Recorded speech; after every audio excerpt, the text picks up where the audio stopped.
Greetings, my friends. I'm coming to you live from or not live. I'm coming to you pre-recorded from an undisclosed location deep in the Earth's core. My regular location was. I started doing the presentation. I was like 4 or 5 slides in, and then I realized that you could totally hear the kids playing upstairs. So I've relocated to the garage, and I think it seems pretty decent. Today in this presentation, we're going to be looking at this idea of human society and how human societies change over time, and not just how they change over time, but how they've changed over evolutionary time, long time, and how that's changed who we are, and how that's made things like mental health difficult in the modern context when we're trying to establish mental health in a scenario where we have all these evolved motivations and needs and preferences, and then we're in this confusing digital space. So how does this transition from traditional localized communities to these more global socialized networks that we all find ourselves in now? How is that a core piece of understanding this idea of human society? And so in this presentation, I want to look at this complicated and I hope interesting relationship between philosophy and technology and thinking, and how those three things sort of, and I know philosophy and thinking are very close, and technology is sort of the expression of thinking also, so they're both expressions of thinking, and how that is like our collective, the history of humans' collective attempts at that. Well, how we go from fire to Freud. This is going to be kind of my point. And how we go from a society where the average person, or not even a society, just a species where most of us were living in very small tribal settings, to now a place like New York City. How do you go from one to the other? And it's super complicated and it involves all kinds of things. And in this presentation, we're going to look at some of them. So grab a coffee, grab a soft chair or whatever, or if you wanted to clean your kitchen and just listen, that's all cool too. Cheers, my friends. Let's get into it.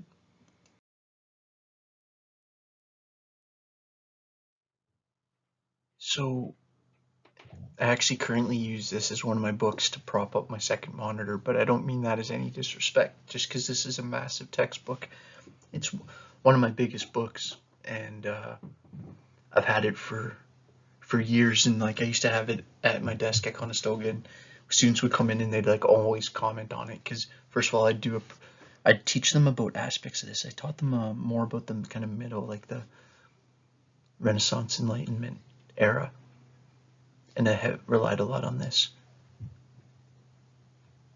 But the book is just kind of visually very noticeable, right? Because it just says across like the side part, it just says ideas really big, and then it's just like such a huge book. But when you open it up, you realize it's actually kind of very encyclopedic, and it's incredibly in depth. It's one of the best books I've ever purchased, to be honest. And I'm going to try to do justice to the essence of it. And what I mean by that is there's no way I could do like a book report on this book, because it's basically an attempt. I could do a book report on the central theme, but I couldn't do a book report on that summarizes, because it's basically an encyclopedia, right? Like it goes into such incredible depth. But what I want to try to do is take his general timeline.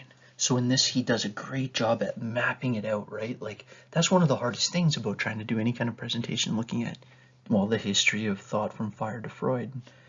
You might wonder why fire to Freud, right? Fire, like this incredible leap in human ability, right? Whether we're talking about the ability to release all these new nutrients in your food by cooking and make things safer to eat, or whether we're talking about the ability, or to just flash burn whole fields and then have pre-cooked food, right? Because think of all the little rodents and stuff like that, or to use fire as a defensive mechanism against larger prey, or to use fire to keep warm, right? So there's like all these, and you could have probably thought of all those yourself.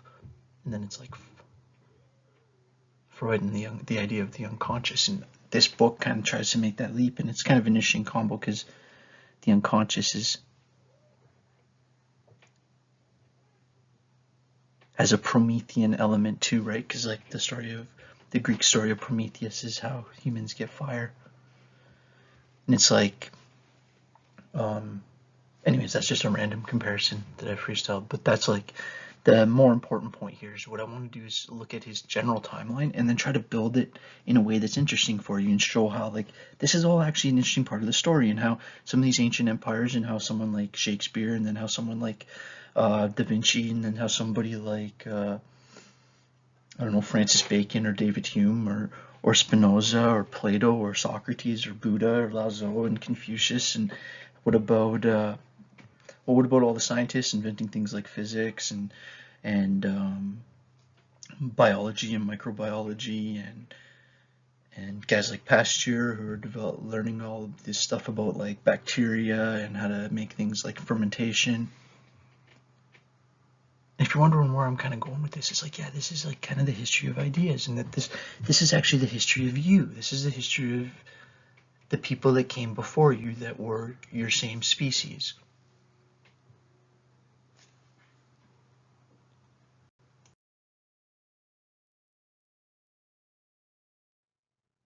So I want to start this at the start and have you look at that picture for a second, and I want to kind of just invite you to let your mind relax and think someone with thought patterns similar to you drew that.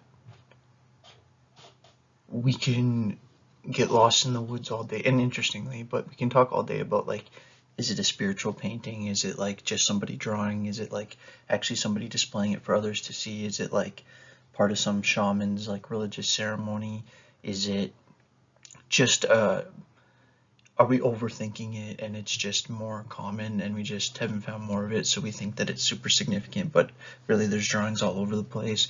It's like all those questions are interesting, but just think about it. Somebody with a brain similar to you that had relationships with people and worried about things and had stress and was anxious about stuff and that could get down about things and that could feel betrayal and that could feel happiness and joy and that could be excited about their future, and that were kids and that were adolescents and that were adults and that were elderly and that were families. And now think for a sec that like, 1,000 years ago you're in the middle of the Dark Ages, 2,000 years ago you're in the middle of the Roman Empire. It's like 40,000 years ago, even if it's the lowest of the dates. And in this presentation I want you to, well, I don't when I say I want you to, I'm just suggesting, right? I'm suggesting that a good way to approach this is like, don't be super worried about the dates, right? Because it's like obviously 60,000 to 40,000 years ago is a massive range, right? Like that's, and some of it is because there's expressions of it all over the place. And what you're probably going to learn as time moves forward is that things are older and older and older, right? And we think that like this is the oldest thing ever, and it's like then we find something that's like way older than that and makes us like Göbekli Tepe, right? This place I think in Turkey where it's like just challenges how we thought, right? And moves things back like maybe a whole other 5 or 10,000 years. And so at this stage, it's still very, not speculative isn't the right word, because it is based on hard science and things like archaeology and genetic analysis in this new really interesting field called archaeochemistry, which is fascinating, because think about it, it's like imagine if here's a cup, obviously, with coffee, right? But say in 2,000 years, they somehow find this and they're able to analyze the content, like what I was drinking.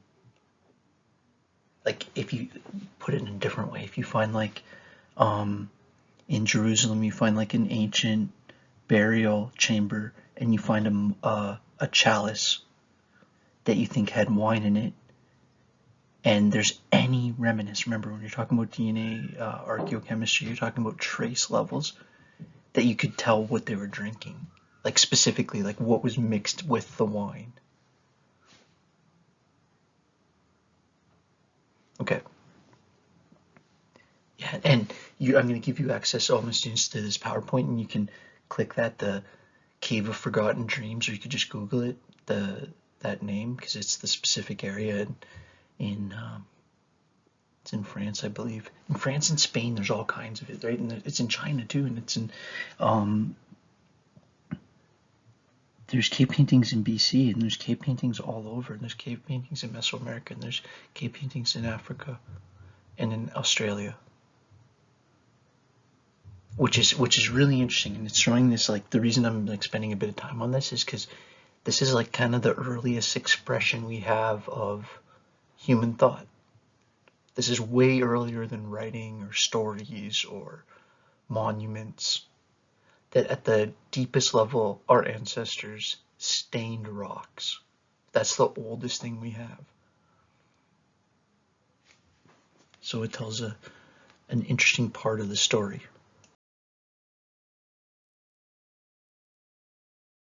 So in this presentation, I want, please give you like the benefit of the doubt for a bit, because it's going to seem weird, because I'm going to talk about things like domesticated plants and animals, and I'm going to talk about like Plato and Socrates, and then we're going to talk about like the wheelbarrow, then we'll talk about gunpowder, and then we'll talk about Descartes. And it's like I'm going to kind of be going back and forth between this idea of tech, and domestication is actually a form of tech in a weird way, and philosophy.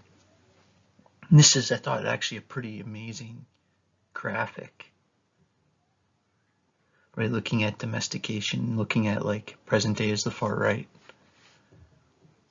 You see the dog domesticated in Eurasia really early, right? And then you see the goat, cow, cat, sheep, pig. So by 10,000 years ago, the cow's domesticated, the goat's domesticated, sheep and pig. You don't get the horse until in Central Asia, like in the Eurasian steppe. You see the horse get domesticated, alpacas, chickens, camels, turkey. Interesting that the duck's the last on the list, right? But this interesting idea of like turning an animal not wild anymore. And you could definitely, farming's not specifically, well, I guess like farming and tech, it's like you'd have to articulate what the difference is. It's a use of technology specifically at the development of sustainable food production, right? So all these animals were being used either for food or for labor. Labor, if you're looking at like the camel or the horse or the goat. It's interesting that there's a few not on there, like I don't see the donkey on there or an ox. I wonder if that's what they mean by humped cow. But anyways, okay. Yeah, so that was a huge change.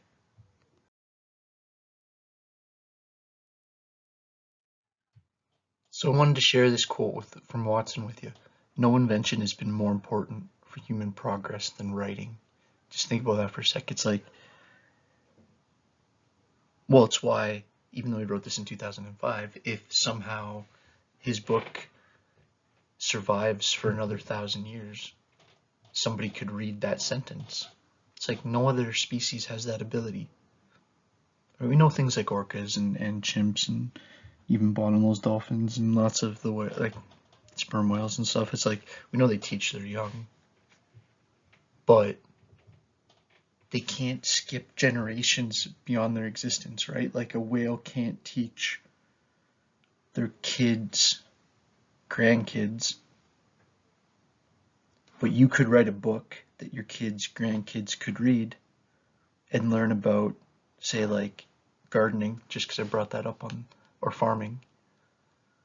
So it's like that ability to, as either Einstein, I think it was Einstein, or Newton, or Edison, or one of them said, standing on the shoulder of giants. It's like you're not starting from scratch. So this next thing I want to show, and I really hope you find this cool, and I'm gonna step away for a sec, not literally, but just I have it pre-recorded in, and it's a short video on something called Gilgamesh, the Epic of Gilgamesh, and it tells the story, so I won't say it and then have it tell it the second time, but like I want you to view this as almost like a Game of Thrones or a Lord of the Rings or like epic story that would have been told like around campfires, and that has good guys and bad guys and evil people. It has like the immortality in the underworld and an auxiliary or like a potion of immortality, and it has monsters, and it has all these like themes of any like really awesome movie. And so I can just see I have the next slide titled "The First Imaginative Epic," the first like epic story that we have. And now you could argue for dates, right? Because stories like Beowulf are also super old. Okay, so yeah, here we go. Gilgamesh.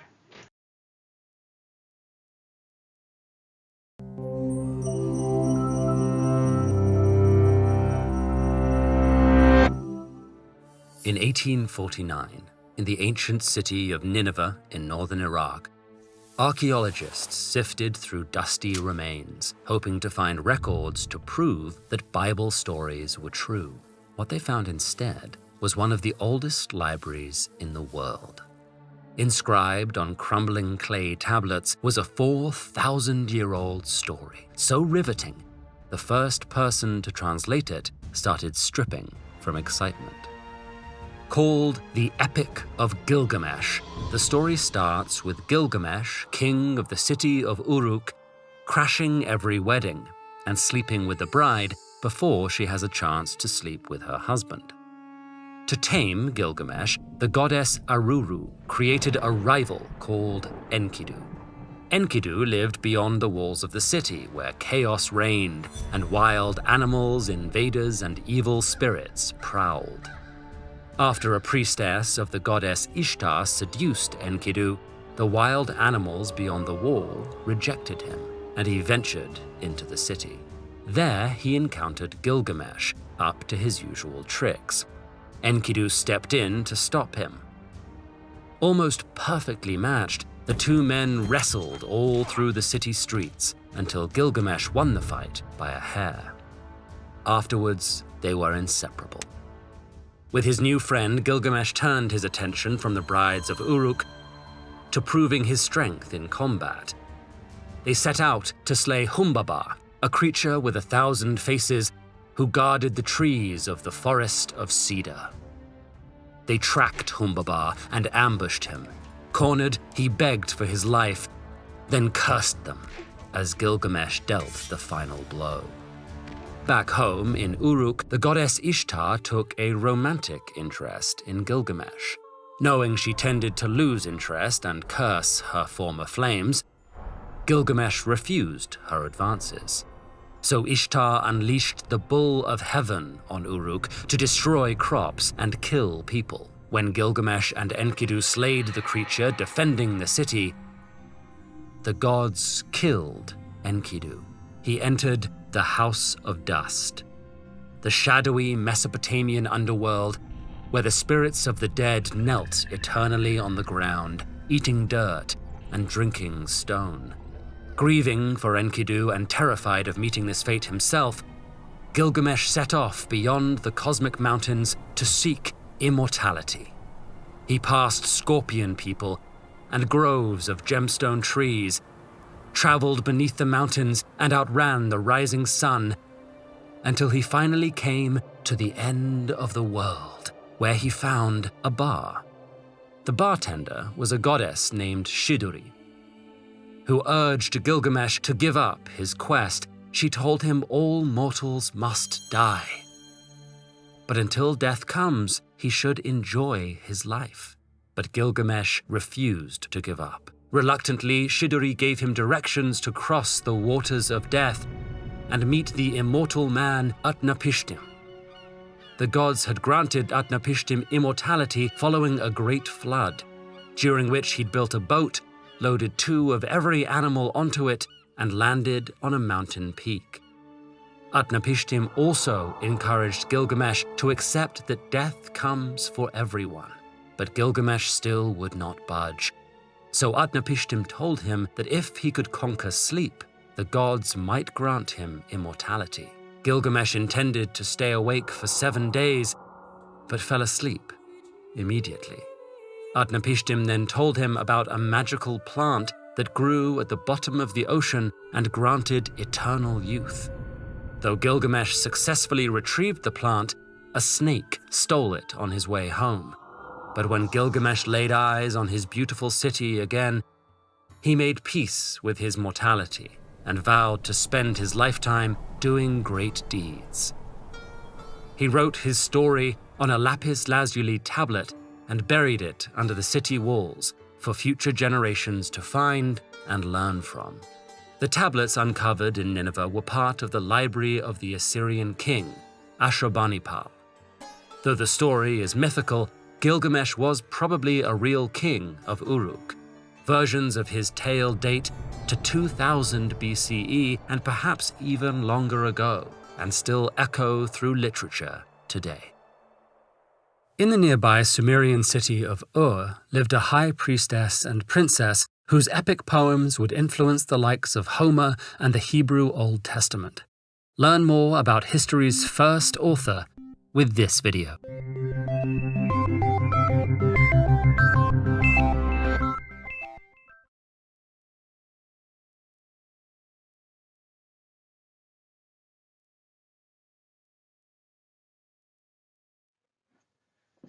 So around 2001 BC, we see the first evidence of legal code, right? So like the first evidence of something that you could call law. And this is coming from the Sumerians and the Sumeria, the Sumerians, the Sumerian language. You can see where the word summer is in that. And then you've heard of Babylon before, probably too. This is ancient Mesopotamia. So this is our earliest example of something written down that's like kind of codified rules. Not saying that obviously like there wasn't communities before that sort of had rules and even maybe written rules, but this is the first evidence, our first example of legal code. And that's a picture of the actual tablets too.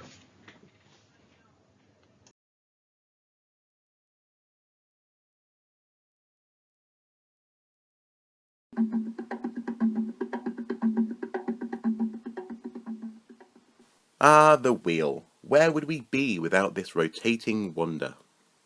The wheel allows us to perform a myriad of tasks, everything from scooting to the shops on a Saturday afternoon to hurtling around a racecourse in high-performance vehicles. So indispensable are wheels to everyday life that many imagine the wheel was invented early in human histories and probably hewn out of stone. However, archaeology shows that for much of human history the wheel simply wasn't necessary and therefore wasn't invented. So just how old is this cyclatory shape? Well, some of the earliest evidence for wheels dates to around 3600 BC with the Cucuteni Trypillian culture. Here it is thought that over time sleds rolled on logs evolved into wheels on fixed axles. They also made wheels in the form of models. Here is a rollable bull. Around about the same time, in Mesopotamia, there are many pictographic references to wheels. In and around the great ziggurat city of Ur, archaeologists have found images of carts, seemingly with solid wooden wheels attached to their axles with pegs. They probably would have been very useful for transportation of goods and also in combat. In order to find the oldest reliably dated wheel, you must travel to the capital of Slovenia, Ljubljana. Here is a reconstruction of that wooden marvel dating to around 3100 BC. Between 3000 and 2000 BC, on the Russian steppes and into Eastern Europe, there is much evidence of wheels in so-called Kurgan burial mounds. More than 200 examples of wooden carts with wooden wheels and axles have been uncovered from these burial mounds. They were obviously important, as the dead seemingly couldn't live without them. Around the same time, in what is now Turkmenistan, at the site of Altyn Dep, or the Golden Hill, we find yet again evidence that wheels were being used on models. And similarly, dating to around 2600 BC, in modern Pakistan, at the site of Mohenjo-Daro, archaeologists unearthed yet more evidence that wheels were being used on models. We now approach a key point in the history of wheels. Around 2000 BC, the invention of spokes, lighter wheels, and thus chariots. Yet again, it seems Eastern Europe was the pioneer, and chariots spread across the world. It is thought a key element in their appeal is the ability to have fast-moving soldiers, in other words, a combat edge. Between 2000 and 1500 BC, we see chariots spread from the Carpathian Mountains to north of the Caspian Sea. Chariots, chariot burials, and thus wheels are found in Thracian burials in Bulgaria, and to the east, the Sintashta culture were burying chariots along with weapons of war.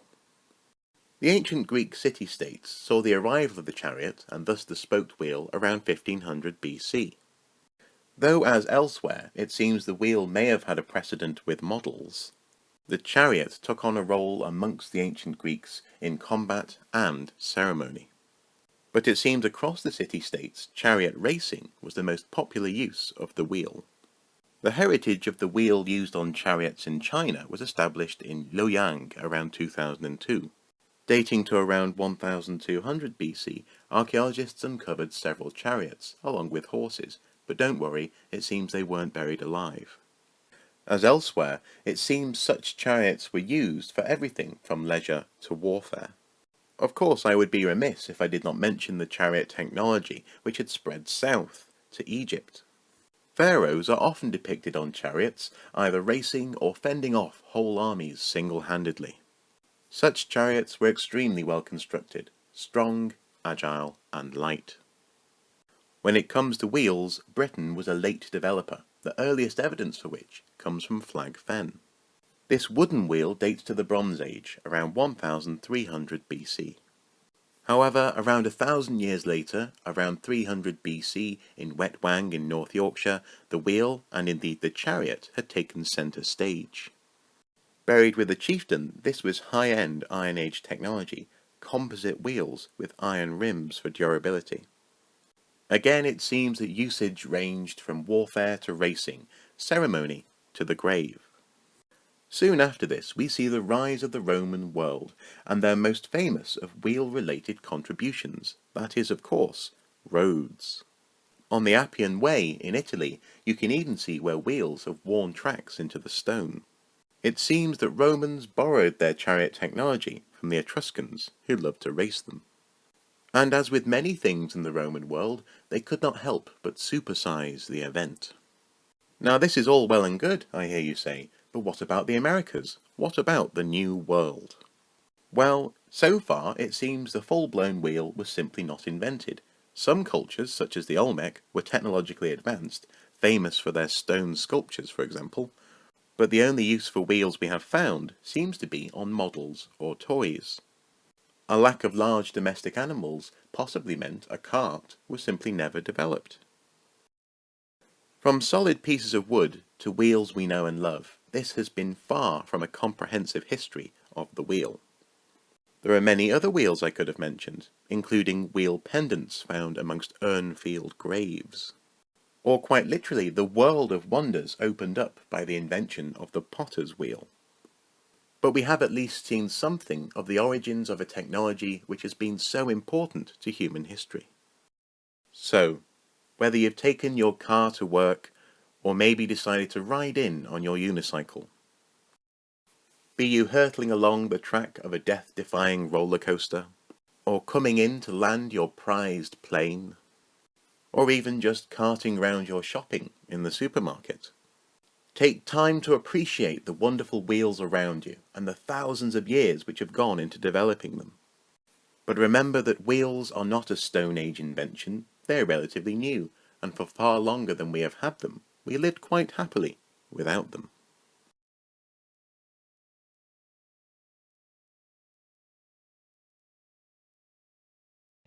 This is a kind of weird example, but if you remember back to if you took developmental psych with me, when we were talking about language acquisition, we were talking about how the word wug, and if I said, okay, there's this wug walking down the street, and pretend wug's this made-up bird, and this wug's walking down the street, and another wug comes up, and they start walking down the street, and it's like, now there's two what walking down the street? What would you say? There's two blank walking down the street, and you say that to even a child, and they're going to go wugs. They're going to just add the S. And that's the example I use more is like how to learn rules of language. But if you look at that more generally of just like the word wugs, It's like that's a made up word. But if I was to ask any of you, spell wugs, it's like you might spell it with slight deviation, like some of you might use a Z at the end or an S at the end, or you might double G it or whatever, but you're going to basically spell it in a way that someone else then would read what you said and it would sound similar to the original sound I made. And that's an alphabet, right? And that's different than, say, for example, the more iconographic writing of, say, like Egyptian hieroglyphic or Chinese caricatures, right? So in Chinese, and when I was learning Kung Fu, some of that was like always really challenging, is like there's so much memorization involved. It's very difficult because it's very memorization based. Learning something like Mandarin, it's not spelling based on sounds, right? If you grew up learning English as your main language, you were probably told when you were a kid a lot, sound it out, and that makes total sense. That's phonics, right? That's how we should be teaching kids all the time. But because that's how you learn English. And so anyway, so my point is, you can go back to 1200 BC and find the Phoenicians. So the Phoenicians, one thing that they're interesting is because they were well, they came from the continental Africa, so it's difficult because all the countries are named different things. But the Phoenicians, the Phoenicians were massively influential seafarers, and they probably got way further than people thought. And they were probably all over the place. In terms of what I mean by that is, like, we know somewhat about what their range was in terms of how far they traveled. The Phoenician alphabet's an abjad consisting of 22 letters. So abjad is like the kind of technical word, I guess, for like when B means B, like when a letter, when a way of writing something like that B means a sound, and it always means that sound, no matter what word it's in. Now, sometimes the other letters shape it, and like grammar or whatever, enunciation or whatever you would call that. But I want you to see that that's kind of neat, right? Like you can see there's B, G, D, H, W, Z, H. I guess two H's, which maybe it's situational. T, Y, K. Look how close L is to our L. I wanted to note too, look how close M is. Very interesting. And what's similar to English with that is just, and that's why English is like, you can take it's a weird example, but you can take like an Italian word like spaghetti, and you can have it in English because you can just spell that sound. And you can spell that sound because you have an alphabet that can spell any sound. It's like infinitely generative. And a lot of spreading that language around in the ancient world was the Phoenicians, because they were traders, right? And I don't mean not traders as in a bad way of saying it, traders as in like trading goods. They were seafaring traders, experts of navigation, merchants sailing across the Mediterranean world. They think it may have derived from hieroglyphs. I find the Phoenicians endlessly interesting, because then there's a whole like military part of the story too.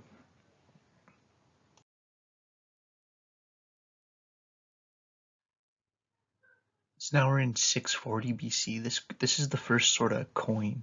So think about that. That's like a loonie or a toonie or a dollar coin. It's like, you can picture that as being something you'd probably have in a little, think of the old like Robin Hood movies or whatever, you'd probably have it in a little pouch. But that's like, you can see that as a coin. It's like a piece of gold silver alloy that has like a lion in it, a lion's head. So that's found from present day Turkey.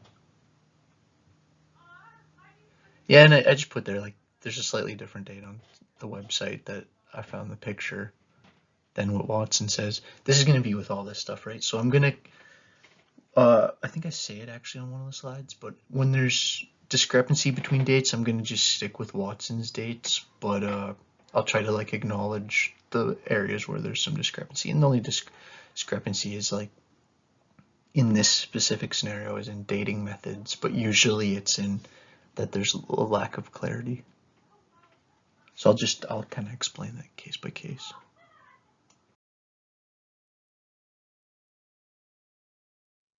In 600 BC, we see the first evidence of Latin.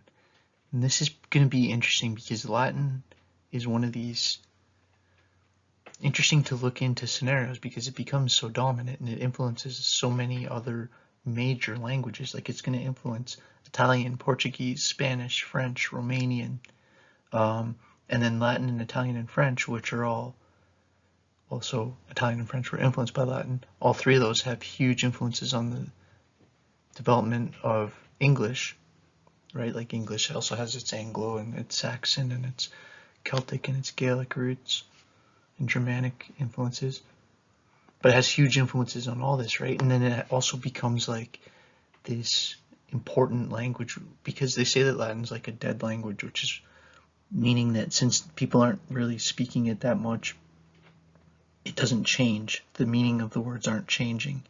It's why it's often used in theology or in the names of like medical things or biology things, or like all the names of dinosaurs is a good example.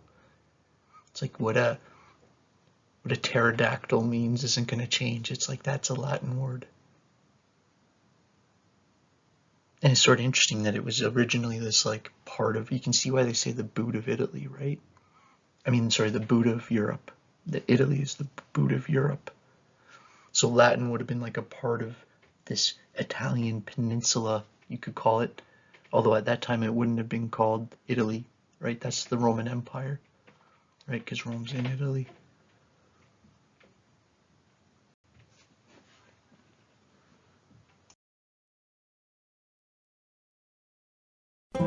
Thales of Miletus lived during the 6th and 5th centuries BC in modern-day Turkey. Little is known for certain about Thales, aside from what other philosophers said about him, but he is still an important figure for being the first pre-Socratic philosopher. The pre-Socratics paved the way for the Socratic, or classical philosophers, who would establish the major themes of Western philosophy. What we do know about the philosophy of Thales is, to the modern mind, strange to say the least. Thales is most famous for positing that everything is fundamentally made up of water. Yes, that's really what he believed, and he took it seriously. But if you think about things from his perspective, it actually starts to make sense. Hear me out. Thales was trying to uncover the unifying principle of diversity. To understand, let's back up. Thales was unique for rejecting the Greek pantheon of gods and looking for predictable laws in nature, much like modern scientists. In other words, Thales thought the world was rational, orderly, and understandable through investigation and inquiry. This was a pretty new idea for the Greeks. Greek gods were precarious and unpredictable, constantly fighting and filling the world with chaos as well as order. Thales was rejecting this notion that the world was a fairly random place full of unrelated forces that sometimes lost and sometimes won. He had to justify his own model of the universe. And if the universe was to be rational and orderly, there had to be something more to it than lots of random, unconnected parts. There had to be something underneath everything, unifying everything, and describing diversity through unity. To put it in ancient language, Thales wanted to identify arche, or unifying principle. But arche is more than just a glue that holds everything together. It also moves them, because Thales wanted to explain life. The universe is full of motion and action, but why? It could be dead, still, and lifeless. Arche is the source of this action, and it also is the source of all life. As such, arche has a dimension of intelligence. It permeates, lives, and moves. If this sounds a lot like the Force from Star Wars, you're definitely starting to understand what arche is. But there's a big and important difference. Thales didn't think the arche was invisible or intangible, but just assumed it was something material that could be touched and seen. Of all the elements, Thales identified water as the arche. So why water? Well, think about it. In ancient times, the laws of physics were not well understood. Rivers flowed to the sea, waves crashed, the tides went in and out, water seemed to move all on its own. Since Thales didn't know about gravity, this apparently meant that water could move by itself, solving the problem of motion and action. Secondly, every living thing needs water. Humans can survive weeks without food, but only 3 days without water. Animals need it, and so do plants and insects. If everything alive needs water, water is clearly an important ingredient for life. Thirdly, Thales believed that Earth originated from water, and for good reason. The Greeks knew that islands sometimes appeared out of the middle of nowhere and didn't understand underwater volcanoes or plate tectonics. He also believed that the Earth floated on water, and although that seems far-fetched, we know from the historian Pliny that floating reed islands really existed in Lydia, not far from Thales' home. Some have also speculated that he was familiar with pumice, a rare volcanic rock that can actually float on water. Fourthly, Thales knew that substances can change forms. Metal workers were constantly melting down metal to make weapons or other tools, and that was weird. But it wasn't so weird if metal was made out of water, because everyone knew that water could change from a solid to a liquid to a gas. So water could explain motion, life, the origin of Earth, and the ability of substances to transform. Of course, we know now that Thales was radically mistaken, and even Aristotle would call him out. But Thales was also a keenly observant scientist. He famously managed to predict the solar eclipse of May 28, 585 BC, and to this day, we don't know how he did that. This gave him credibility and shows just what a thoughtful person he was. Even though he was wrong about many things, Thales used the little knowledge that he had to come up with good theories, and thanks to him, later pre-Socratics would form new ideas about the world, eventually leading to Socrates, a man who would change the Western world forever. To hear about the rest of the pre-Socratics and for more videos on famous philosophers, like this video, subscribe, and leave a comment below. Thanks for watching.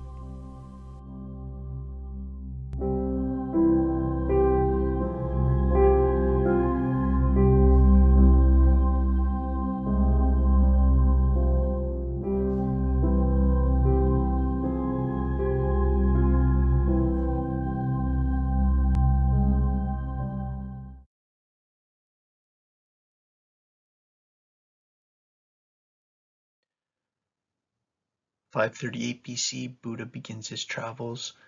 With some of the religious stuff, I'm going to stay pretty surface level because you could do a whole presentation just on that. And I'm going to kind of use, again, Peter Watson's dates. People might argue over the dates a bit.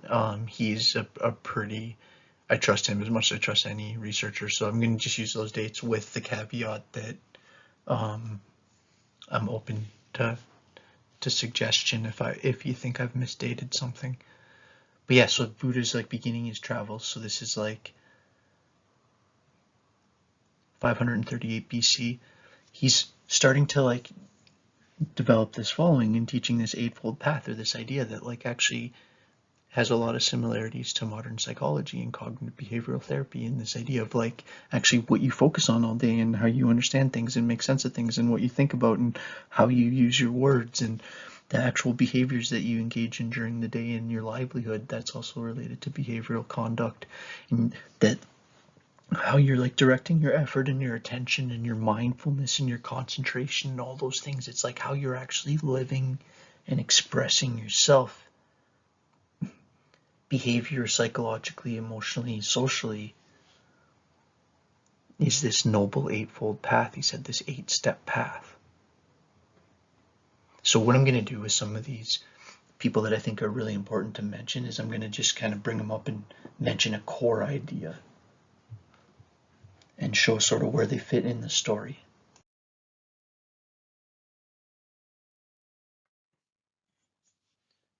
So Confucius, very interesting legend around Confucius, that he was like working basically for like the state government or whatever. I'm just going to kind of say it in relatable ways. He's like working for like the state government or whatever, and he's working for this guy, the local ruler, that he thinks is like this really awesome person and that he's like really loyal to, and he's working so hard to gain favor of this person, and really is like holding him basically like he's like his hero or whatever. And then he sees this guy take this like huge bribe, and it kind of shatters his innocence about, I don't know, he basically just sees like a corrupt politician, and it makes him think like this person that I thought was amazing is all the things that I think are bad. And so this like kind of kickstarts some of his philosophical journey. And he has this idea of like actually that his ideas are very practical, and Confucianism is very much about ethics and about proper conduct and about how you should interact with your family and with your superiors at work and with your fellow people and in all kinds of different situations. Social ethics, how we should approach things like education, how we should philosophically approach things like governance. So it says there, like his idea of the 5 relationships between king and citizen, father and son, husband and wife, elder and younger, friends and friends. So peers.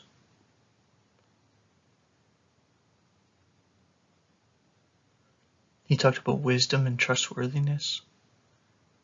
He thought about the importance of things like ceremony, and that things actually matter.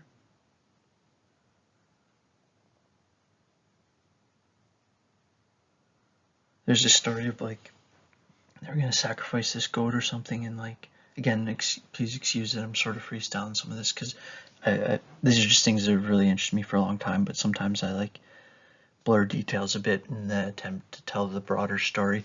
But that he's like, there's going to be this sacrifice, and someone's like, well, you should spare the goat, and Confucius warns about sparing the sacrifice, because sometimes ceremony is important. I'm not obviously arguing for like goat sacrifices. I'm saying that like what he's saying is that, well, just think, why are you annoyed when your friend forgets your birthday? Why does that matter? Well, it feels like it matters. It feels like it's important. It feels like that should mean something. Why would my wife be super mad if I forgot her anniversary? Because, so like that would fit under a Confucian definition of ceremony, for sure.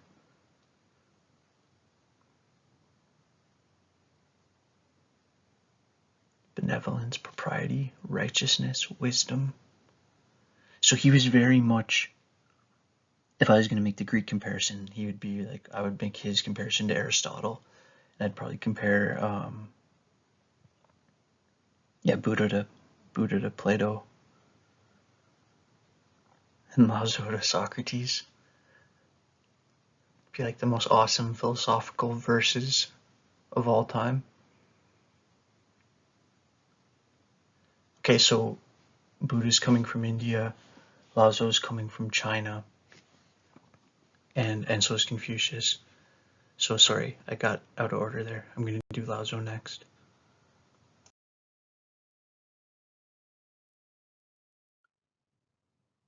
And sorry for the self-plug, but if anyone's interested, I did do my thesis is called Kung Fu is Inside the Body, which is actually a quote of my past teacher, like my teacher that's passed. And anyways, in my thesis, I kind of do a real breakdown at the beginning of like Taoism and how it kind of is more specifically related to and had this huge influence on Chinese martial arts. And to be completely honest, part of it is like when I was like a kid, when I was, a young teenager, and I started seeing movies with Bruce Lee, like very specifically Bruce Lee, it blew my mind. It's hard to explain like how martial art movies were a whole genre. Like the amount of time in my life I put towards that stuff because of like Bruce Lee. It's like, and it was out of pure respect and love. It's like I couldn't have loved Bruce Lee more. And what Bruce Lee was so cool for is like, yeah, he was like an action movie star. But there was other action movie stars. He was also like, you hear him talk, and he's like the deepest, most realist. He was a warrior philosopher. And, yin yang right there. And it's like, in his book, like the So the Tao Te Ching is like is Lao Tzu's book, and then Bruce Lee's book was the Tao of Jeet Kune Do, which is like, you hear this Tao a lot, right? Like, so it's pronounced like as if it's a D, but it's spelled with a T, like Tao, Taoism, right? So that's just kind of turning it into either a philosophical system or a religious system. And this is where Taoism is quite interesting, because Taoism's like a philosophy, right? So Lao Tzu is this wise old man who's had this long life and learned many lessons and had many students, and he's wanting to, and I'm just telling like the legend, right? Like the story. And so then as he's getting older, he wants to retire and kind of go out into the mountains and live as a philosopher hermit, sort of. And as he's leaving, the person at the gate recognizes him as like this great teacher and says, like, before you go, will you please like write down some ideas? So he writes down these, like, I believe 81 poems. And like the most famous, he starts the very first line of the very first thing is like, the way that can be named is not the eternal way. It's like, another way you could say that is like, the God that you can name is not the purest God. It's like almost this idea of like, reality is naming in itself. So anyways, it's like, it's very deep, and this is where we get the idea of yin yang from. This is a Taoist idea. This is a very, very old idea, that symbol of the interlocking opposites, right? And when yin and yang are together in unison like that, that's called Tai Chi, right? And you've heard that word before, of like the martial art Tai Chi, or the supreme ultimate is what that word refers to. But it's philosophical. And then there's words like Wu Wei, which is spelled like W-U and then space W-E-I, if you were to Google it. And that means like this idea of like kind of the Western equivalent concept would be like flow, or like trying to live in a way that's so in harmony with your immediate situation that it's almost like effortless immersion. So Lao Tzu has this like Taoist influence, right? And the Taoists are like really interesting, because in the Chinese history, sort of, and because Taoism is very China-based until relatively recently. But what's interesting is that there's still very two streams, and one stream's much more philosophical, and one stream develops into more of like what you would consider a religion. So you might find it interesting, like when I was growing up, my Kung Fu teacher said a lot of things that were very Taoist sounding, but he was like not a religious person at all. To him it was, so it was weird, because I kind of learned it, like just how if you were like around any older person that had a big influence on you that was trained in a certain, like if you're around like your really religious grandma or something like that, it's like I kind of had that influence, but that it was a philosophy, not that it was religious. And I didn't really realize that there was like this kind of whole second way of looking at it until like university or something.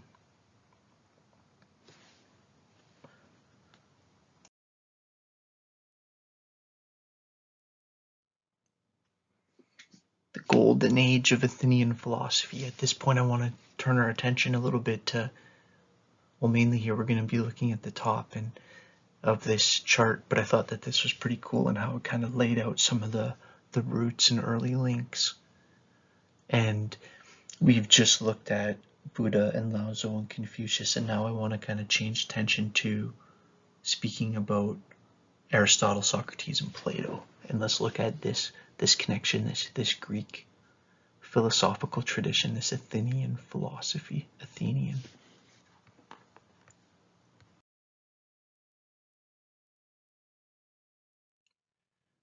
So if you've taken lots of classes and studied philosophy classes and stuff, you're going to find this slide overly simplistic. But I just wanted to kind of, in case anyone's a little bit unfamiliar with these three, make this general point that with Plato, a lot of times, and although all of these people talk about things way beyond just what I'm listing here, I thought that this is simple, but also highly informative. Plato was very much concerned with ideas, and he actually was concerned with the true essence of ideas, and ideas in the most highest level. And you can tell he's like being very philosophical and like sitting around talking late into the night about what is truth and what is beauty and what is friendship and what is loyalty and what is true love. along with all kinds of other stuff, right? But he was very much into this world of ideas. Socrates, if you were to pick what's sort of emblematic of him, is this idea of critical thinking and this idea of like mental self-defense and not being just a pushover to whatever the current trend of brainwashing is, and that actually critical thinking in a Socratic sense means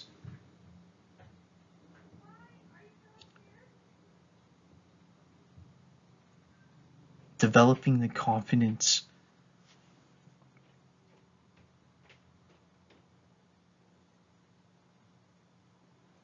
it's tough because I was just trying to like say it as simply as possible, and then I almost like it's almost hard to say simply, because what he's really saying is that what he would do is through dialogue or through the Socratic method, he would talk to people and challenge their basic assumptions about things and challenge how your idea on here is actually based on your idea here, which is actually based on your idea here, but you don't really believe that. And if you challenge that, then it affects this whole chain of things. And that's what critical thinking is, that it's like this ability to think at this like deductive,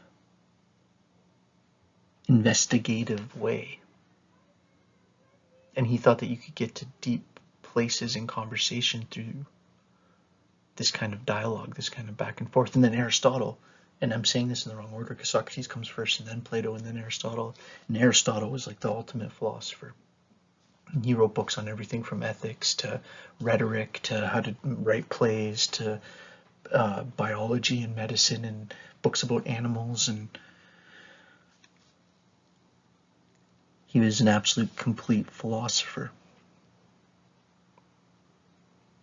Maybe the most important philosopher of all time, Aristotle.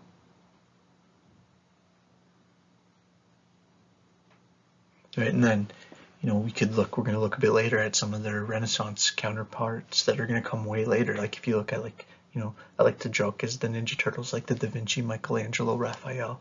All these people are going to kind of find this work later. It's interesting, the connection of what does the Renaissance mean, and what has the Renaissance and the Enlightenment sort of the finding of the classical Greeks again. So I want to try to show in this presentation the link between all these things.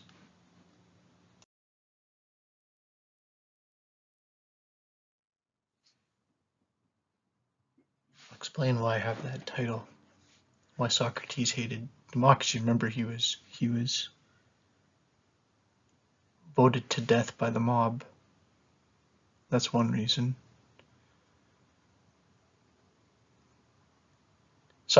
Philosophy in general, is in Greek philosophy specifically, is sort of divided into, before Socrates, what they call PreSocratic.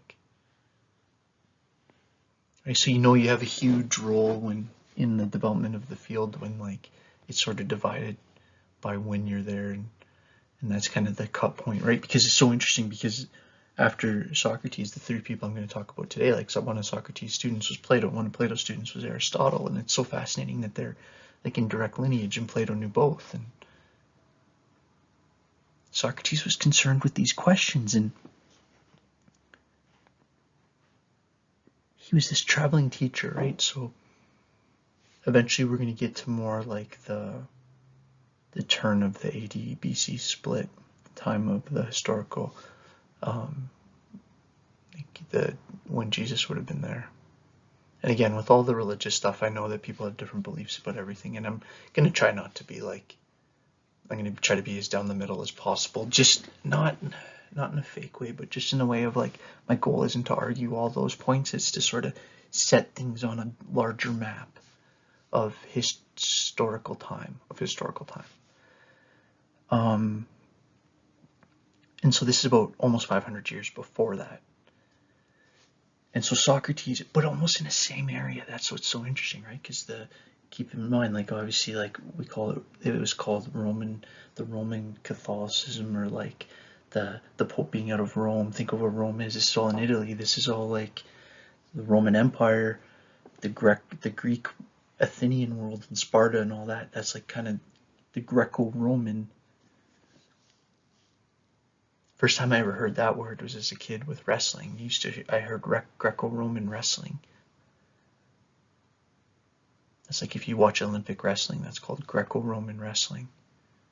It's like, well, the Greco-Romans, it's like, again, let's not get into what we think about like at a belief level necessarily. We at this point, and obviously I'm sitting in the garage by myself, but it's like it's interesting to think that like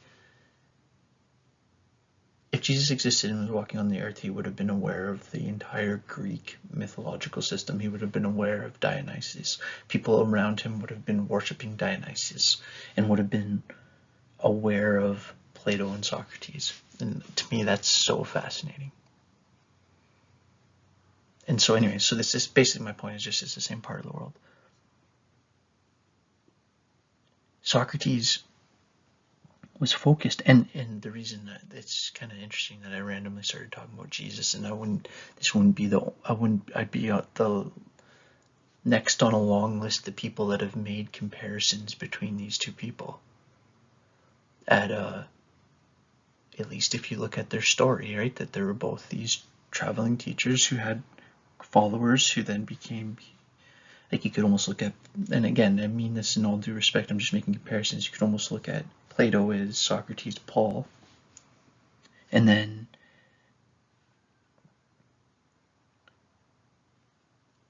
Socrates was so concerned about this idea of like, well, what is goodness? What is right?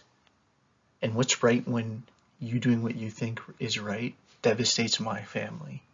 And so he would try to get to these things through, this is Socratic talking, or not Socratic talking, it's called Socratic dialogue, back and forth talking, right? So like, his belief was that you can use conversation to teach people to think, to fine tool their thinking muscle, for lack of a better word. That he would have said it way more articulately. Yeah, I can't teach anybody anything, I can just make them think. I should have just read his quote right off the screen there. And have a link there to the speech from his trial, which is interesting because it's saved to history by it was recorded by a student, Plato. Right, and so why did Socrates hate democracy? Because he was, and this is, and again, so there's the democratic argument and the republican argument, or not the republican. This is where it gets tricky, right? Because it sounds like you're saying Democrat, Republican, like American politics, as if those are representations of the true essence of those words. But theoretically, philosophically, democracy is the idea of having basically group level decision making. A republic is basically the idea of having people pick people to represent them. And that's why the state's in theory is a democratic republic in the Constitution. It was trying to combine those two ideas. Anyways, I got way off point there. Okay, so Socrates.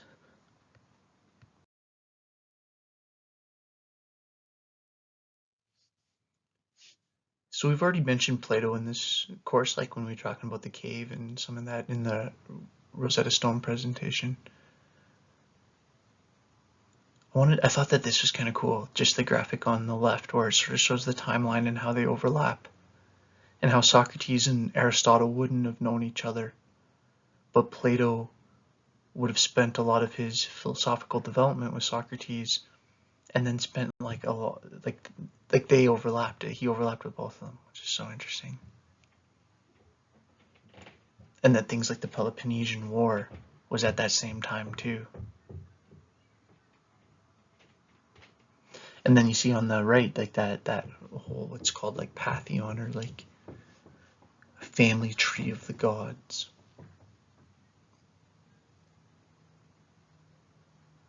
Right, with Uranus and Gaia.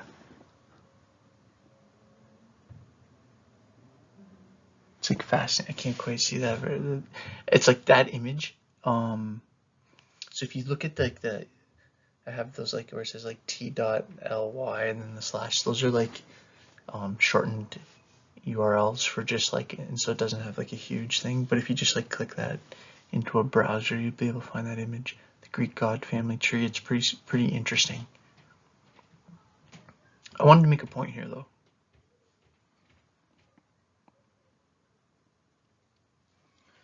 Because there's this tendency in a scenario like this to like not laugh, but like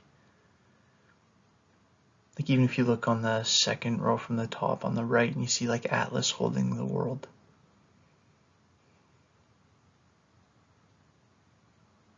And it's like almost a funny picture. It's like, well, it's interesting to think that like even for a god, holding things together is a constant struggle.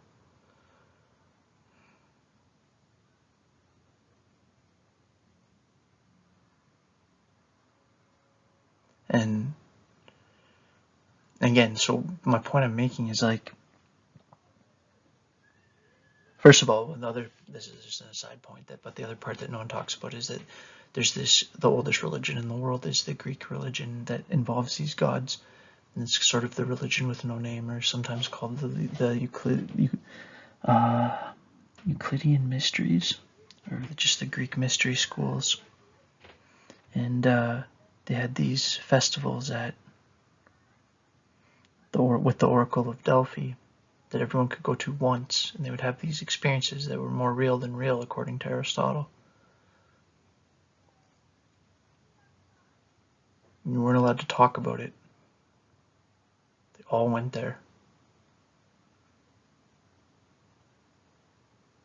It's fascinating. It's like, do you think that they thought that Poseidon was like this, like basically like the dad from The Little Mermaid? Or do you think that this might be like an actual like deep metaphysical symbolism?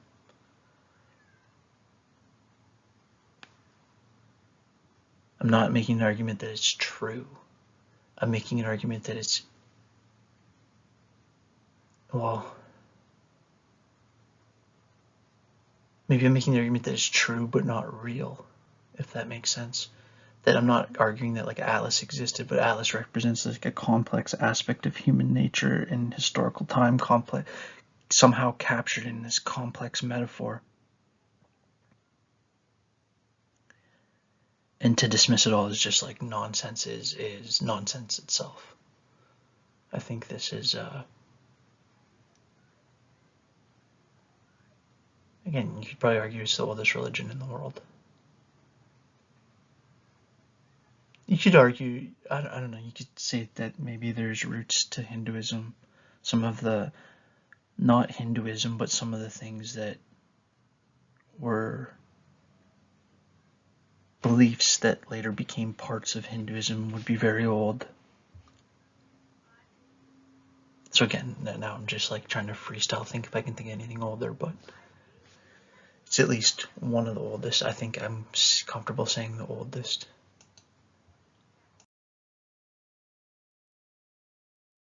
Again, I should want to make one last disclaimer from the last like, so I'm saying like, what's the oldest religion? I should say like, what's the oldest one that we have evidence of people practicing it? Because if you're like, well, my religion's the oldest because it's about the beginning of time, it's like, well, okay, but theoretically all of them touch on that at some point. I'm talking about oldest in terms of evidence for practicing. People were going to the Oracle at Delphi for thousands of years.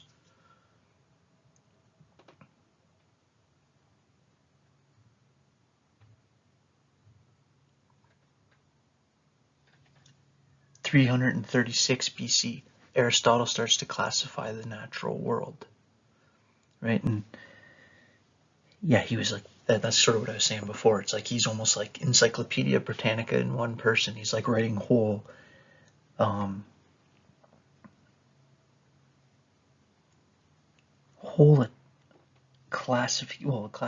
he classifies the world, right? He's doing everything from like talking about like different types of bugs and insects and what's the difference between like insects and spiders and what's the difference between amphibians and reptiles, and then he's also writing about like how you should act when you're around people, the parents of the person that you want to marry, and like very much ethics. And then he's like talking about stuff like medicine, and then he's talking about things like metaphysics, and then he's talking about he has the Nicomachean ethics, I think, Nicomotus or something like that, close to that, is his son's name, and he has like a book that's basically lessons for his son, how he should live. And so I'm just trying to kind of show you that he has this like massive range, and he's really focused on this idea of ethos, pathos, and logos. Logos are like logic, but not just logic, but like the spirit of truth, right? And like the spirit of, it's like psychology, sociology, biology, right? Zoology, chemistry. Darn, I picked one that didn't work. But all the things that have the ology on the end, right? The study of the inner essence of, or the logic of, or where logos is in it. And ethos, or like, okay, or I'll skip that for a second. And then pathos, or like the pathos, interestingly speaks to the emotional element, or the emotional element. What do I have here? The appeal to, ethos is ethical. I'm gonna come back to that. Sorry, guys, just scroll down for a sec. I had something that I wanted to say. Oh, yeah. Because I was saying it was emotional, but I wanted to make this point that a lot of times when he's talking about pathos, he's talking about like emotional appeal, right? Like in 2020 language, we'd call it emotional marketing. But this attempt to persuade an audience by appealing to their emotions is pathos. Interesting, right? Because the way you've most likely seen most hours, anyways, the link to pathological is easy to make the audience feel what it wants, right? To make the audience make decisions based on emotion, to make an audience feel what the author wants them to feel. A common use of pathos would be to draw pity from an audience. Another would be to inspire anger from an audience or prompt action. Pathos in Greek is for both suffering and experience. The word empathy and pathetic are both derived from it. Pathos can be developed by using meaningful language, emotional tone, emotional evoking examples, stories of emotional events, implied meaning.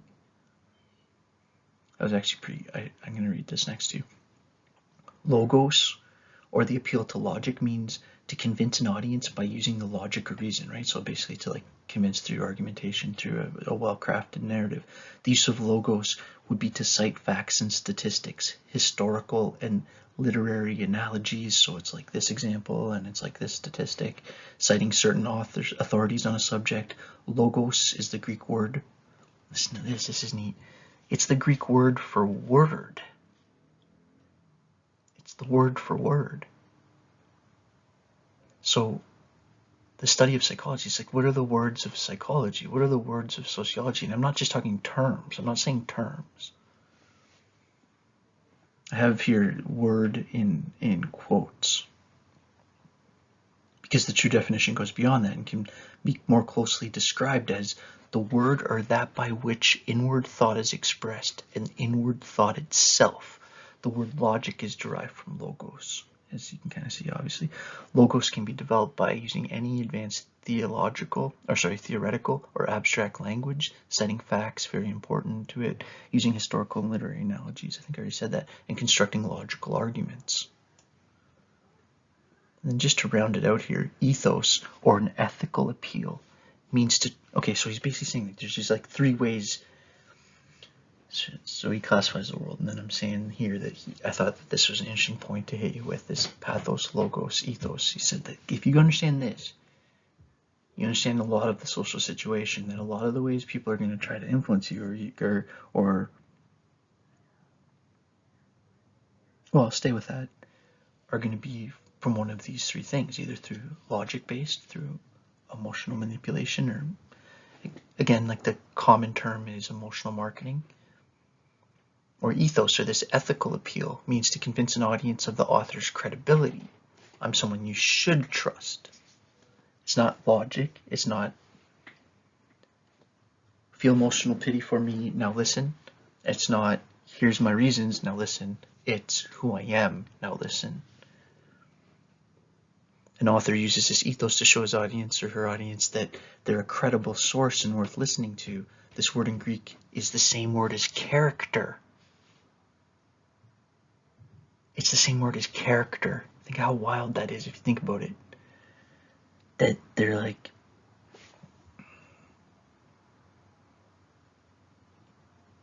they're trying to play the character that you listen to. The word ethic is derived from ethos, which you can probably see pretty easy. Ethos can be developed by choosing language that's appropriate for the audience and the topic. This means choosing the popular vocabulary level of the topic, which usually means like, writing your newspaper at a grade 6 or whatever, making yourself sound fair or unbiased, introducing your expertise. A accomplishments and pedigree, using correct grammar and syntax, basically like having a polished message. During public speaking events, typically a speaker will have at least some of their pedigree and accomplishments listed as an introduction by the master of ceremony.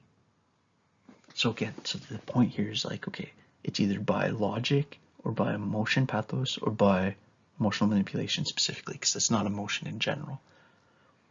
And then ethos or kind of like the ethical appeal. I'm a good person and I do it, you should do it.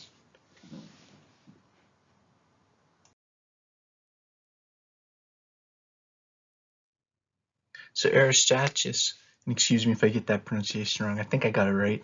I looked it up on Google just to take a good shot at it.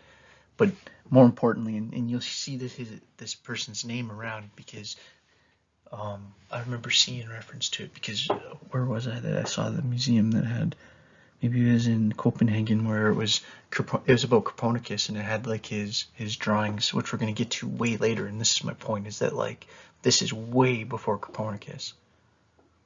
This is still in the BC. Copernicus is like in the 1600s. It's thousands of years earlier.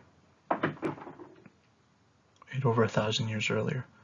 The first person to put forward the idea that the sun's actually the center of the universe. Heliocentricity. Centricity, you can see the word center there, and then helio means sun, so it's like sun in the middle. That it's not like the earth in the middle and everything's just in relation to humans. It's that actually we're part of a bigger system. Heliocentricity.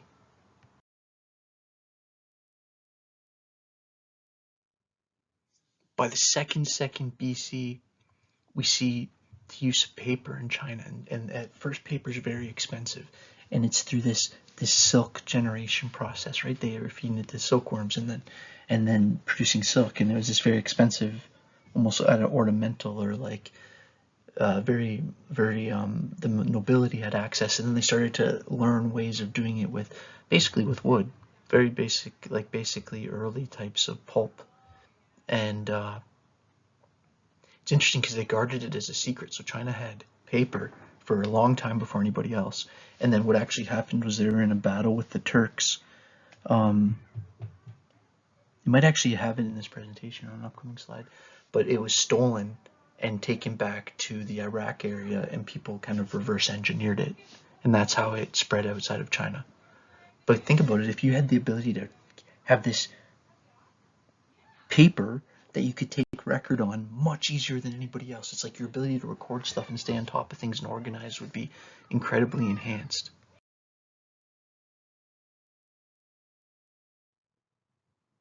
So, and then in this period is where we see the emergence of the Abrahamic traditions, or of the religions that see their roots as going back to Abraham. And so this is going to be Judaism, Christianity, and Islam. So by 160 BC, we start seeing this, or you can start seeing use of this term resurrection and discussion of this topic of a Messiah. Around this BC AD switch is when Christ teaches the doctrine that will become Christianity. About 33 years later, St. Paul's converted in 33 AD. 170 AD, this is when the Gospels are written. Again, these are all like approximate dates. 431 AD, Mary is beatified, or like the Blessed Mother, turned into the Blessed Mother. 570 AD is when Muhammad is born, and then the Quran is collected in 633 BC. So this is an interesting one, and or maybe like I think what's interesting about this one, oddly, is that it doesn't seem interesting, right? We're talking about all these huge things, and then I throw the wheelbarrow on the list, but like even just from personal example, this weekend I'm taking down a couple trees, and it's like collecting all that wood. It's like the amount of work it is with or without a wheelbarrow is significantly different. It's like night and day. It's like with a wheelbarrow, you can do the work of multiple people. When you can take the weight and carry it at a lower point on a central axis, all of a sudden you can do the work of multiple people. The wheelbarrow's advantage is that loads can be lifted and carried close to the ground, as opposed to two-person hand barrels that require being carried at two levels, right? So like the other way to do it would be if we put something heavy in the middle of a board and we both hold handles on both sides. It's like, okay, but then we still have to hold all of that load or all of that weight in the air. Right? So you're just like fighting gravity, obviously, the whole time. But with a wheelbarrow, you're pivoting it off a hard rubbered wheel. Or, again, doesn't necessarily need to be rubber. And the other thing about the wheelbarrow is that it allows, not only can I carry more than twice my own, so it's not like, so I can carry more than me and one other person could carry, but it's also easier to balance it, right? So it's the balance piece. One person using a wheelbarrow cuts labor costs in half, and it's easier than two people trying to coordinate their movements as they carry a load. It's like, these things are big changes, right? Because it starts to change the productivity of the average person.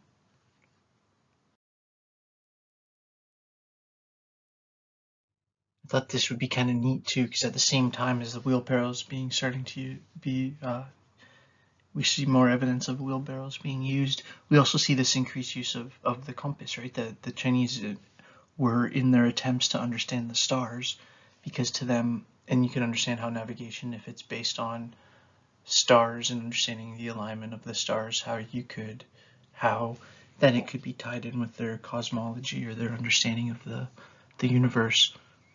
And so during this time of the first century AD, we see the compass being used, like way before we see it being used in Europe.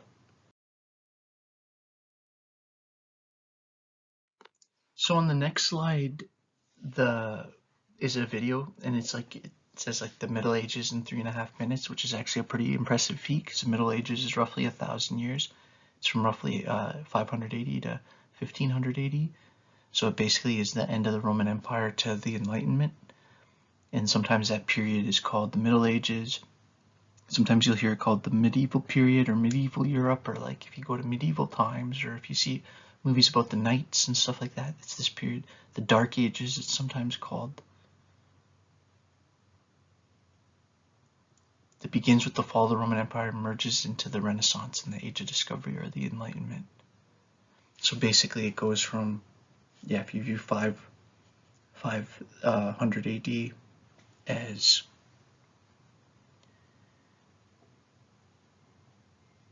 the end of the Roman Empire, basically, and then 1500 AD, 1,000 years later, as basically the start of the Enlightenment. So when you start to see people like Da Vinci step on the scene,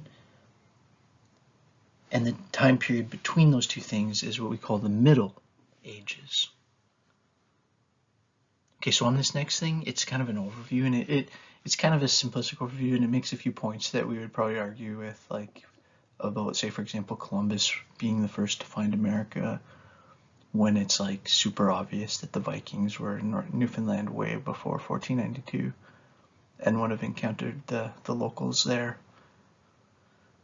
So the real first contact story is with the Vikings. That's maybe a story for another day. Okay, so let's check out this next video.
Right, so now at this time I wanted to make this note that, so now we're 242 AD. Remember, Plato was like in the, I kind of forget off the top of my head, but in like the 400 or something BCs. So this is like whatever, 600 or roughly years later. And my math's probably wrong there, but forgive me, you get the kind of general point. And there's this kind of refinding of Plato in Alexandria, and you start to see there's this fantastic library of Alexandria that had all this. They had the goal of having every manuscript in the world, the original, and a copy of at least. And like there's eventually what happened is, and this is related to Alexander the Great, but that there was a siege of the city, and that the boats that were in the marina were lit on fire, and that fire spread and it caught into the library, and the Library of Alexandria. Huge parts of it were burned to the ground. And they think that there were like manuscripts in there that were just forever lost to history, like original things that were written by people like Plato that are just like gone forever, which is so wild. The only equivalent that you could think of that would be somewhat relevant, and it's not really relevant because this would have been very like elite, like only some people would have had access, although it was like a school of knowledge. It'd be like if everything went offline and like everything was lost. So Neoplatonism. So anytime you see neo, it's like a kind of refinding or a new version of something.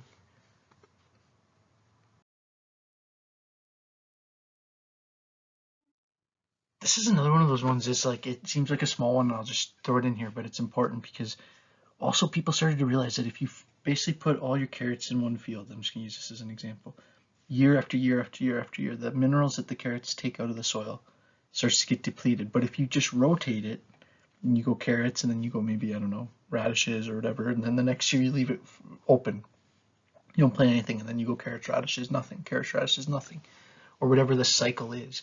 But this idea of rotating, or whatever the rotation pattern is, rotating the crops so that you maintain the integrity of the soil, and that if you do that, it actually has these profound benefits, as opposed to what the last word there, monoculture, or basically just like a field where you always grow carrots. Because carrots demand a certain thing from the soil, and different vegetables demand something else. So if you only have the one thing, whatever the thing it needs is going to get depleted without the ability to rebuild. And that as soon as people sort of figured this out, and they probably would have figured it out not scientifically but just intuitively, that when they did it, it worked better. You start to see this real improvement in farming production levels, I'd say. So I had mentioned this idea a bit earlier, but here's like and I have a link at the top left there to a full article on it. The paper finally reaches the West from China, right, hundreds of years later, and it's this idea that for a long time the Chinese had closely guarded that secret of how to manufacture paper and how to, so this is from Watson, and tried to eliminate other centers of production to ensure their monopoly. However, in 751 AD, the Tang army was defeated by the Ottoman Turks, right? So the Ottoman Turks, from like the Turkey area, right? The Ottoman Empire was like a thing for a really long time. And this was at the Thalys River. Some Chinese soldiers and papermakers were captured and brought to Samarkand, and the Arabs learned the papermaking from the Chinese prisoners and brought the first paper industries to Baghdad in 793 AD.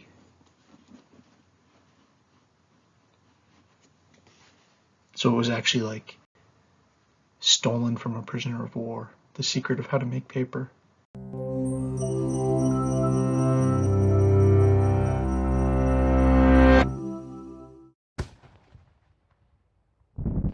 Everybody loves fireworks. The lights, the colors, and of course, the big boom. But the history of fireworks isn't all hugs and celebrations. Long before epic fireworks displays, chemists in China invented the key ingredient that propels those bright lights into the sky. That invention was what we now call gunpowder. Our story begins back in ancient China in the mid-9th century, where early Chinese alchemists were trying to create a potion for immortality. Instead, what they created was a flammable powder that burned down many of their homes. They quickly realized that this black powder, which they called fire medicine, was precisely the opposite of something that would make you live forever. In these early days, the Chinese hadn't yet figured out how to make the powder explode. It was simply very flammable, and their armies used it to make flaming arrows and even a flamethrower. But once they figured out the right proportions of ingredients to create a blast, they began using the powder even more, creating fireworks to keep evil spirits away, and bombs to defend themselves against Mongol invaders. It was these Mongols, most likely, who spread the invention of gunpowder across the world. After fielding Chinese attacks, they learned how to produce the powder themselves and brought it with them on their conquests in Persia and India. William of Rubruck, a European ambassador to the Mongols, was likely responsible for bringing gunpowder back to Europe around 1254. From there, engineers and military inventors created all kinds of destructive weapons. From bombs to guns to cannons, gunpowder left its mark on the world in some pretty terrible ways, in contrast to the beautiful marks it can leave in the air. So how does black powder propel fireworks into the sky? You might have seen old westerns or cartoons where a trail of gunpowder is lit and it leads to a large and obviously explosive barrel. Once the fire gets to the barrel, a large boom occurs. But why doesn't the trail itself explode? The reason is that burning the powder releases energy and gases. While the trail is burning, these are easily released into the surrounding air. But when the gunpowder is contained within the barrel, the energy and gases cannot easily escape and build up until, boom. Firework canisters provide a single upward-facing outlet to channel this explosive energy. The wick ignites the gunpowder, and the energy takes the easiest exit from the canister, launching the firework high into the sky. The flame then makes its way through the fireworks encasing, and the same reaction occurs high above our heads. So while the Chinese alchemists never found the compound for eternal life, they did find something that would go on to shape all of civilization, something that has caused many tragic moments in human history, and yet still gives us hope when we look up in celebration at the colorful night sky.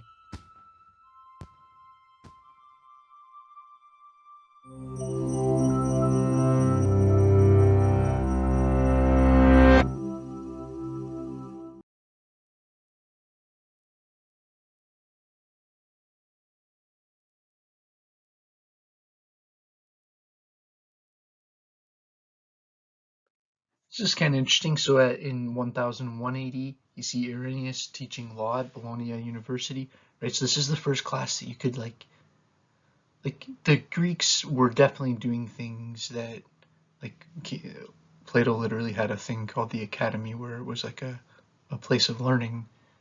But this is like very similar to what you would even consider something like this. Like say you're watching this video and taking notes on a piece of paper. It's like that's what his students were doing. He would talk about things like law or go over parts of scripture, and his students would write down things and they'd ask questions and talk about stuff, and basically a university lecture over 1,000 years ago.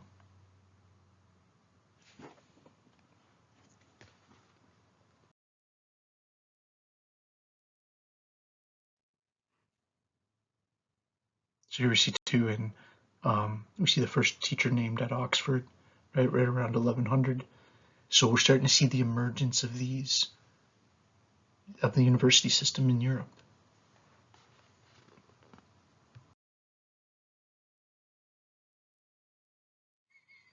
So then there's this, like we have to talk about the emergence of capitalism and banking. And I'm going to just touch on this, but this was a huge change, right? Like basically capitalism, or this idea of like investing in the production of products and then making money off the sale of those products, and the capital being you invested to make something and you sold it for more than you invested, and that extra money is the capital. And the science of how to generate that's capitalism. And a lot of people are critical of capitalism for reasons that are more being critical with things like actually corruption and theft and greed and stuff like that. And I understand, and it's like a kind of a different argument. I mean, it's kind of a different topic that I'm going to resist going super deep into, but just that you see the emergence of capitalism starting in places like Italy and also in the Netherlands, because the Dutch start this type of thing called double entry bookkeeping, accounting basically. Right, so you see this much more specific ledgers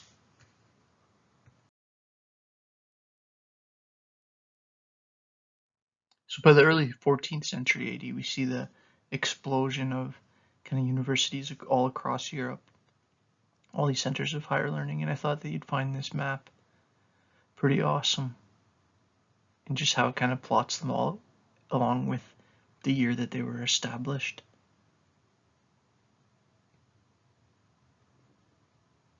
So yes, that's pretty awesome. So you see this, like, there was this real period of explosion in this kind of, 14th century. So awesome. Everywhere from like in Ireland to up in Finland and Uppsala, and at Copenhagen down below, and then over in like Prague and Vienna and Munich, and all the way over on the left in places like Lisbon.